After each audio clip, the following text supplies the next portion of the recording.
Inflation is sneaky. It doesn't take your money away, it just makes it worth less every year.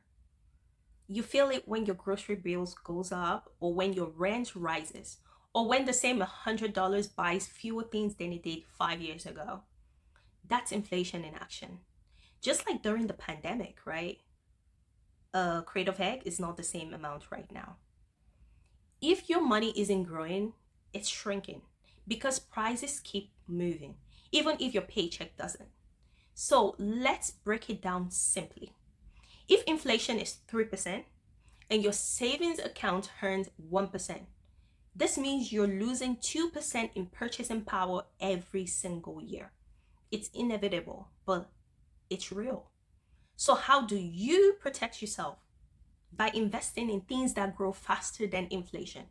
Investing in companies, stocks, real estate, or even your own skill, right? So when you own part of a business, you benefit as prices rise because companies often pass the cost to consumers.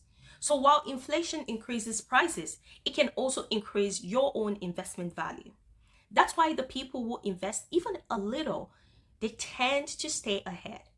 That's not just earning interest, they're owning progress.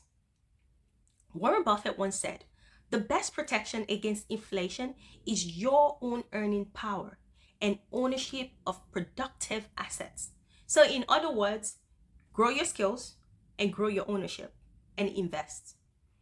And don't think you have to choose big or risky investments. Even something simple like investing in a low cost index fund every month can protect your money's future value.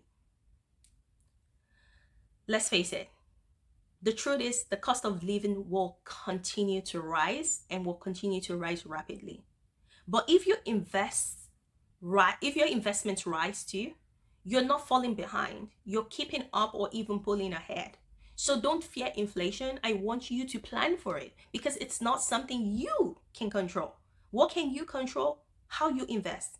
So build a portfolio that grows, not just save, because money deserves to work as hard as you do. So this concludes the fundamental series for our investing basics, what I call phase one. So join me in the next session as we continue to build calm, confident wealth. Remember, you can only control things you have power over. So controlling interest rate, controlling inflation rate, that's outside of your control. So what do? Focus on the things you can control. And what can you control? Investing. I'll see you guys in the next session.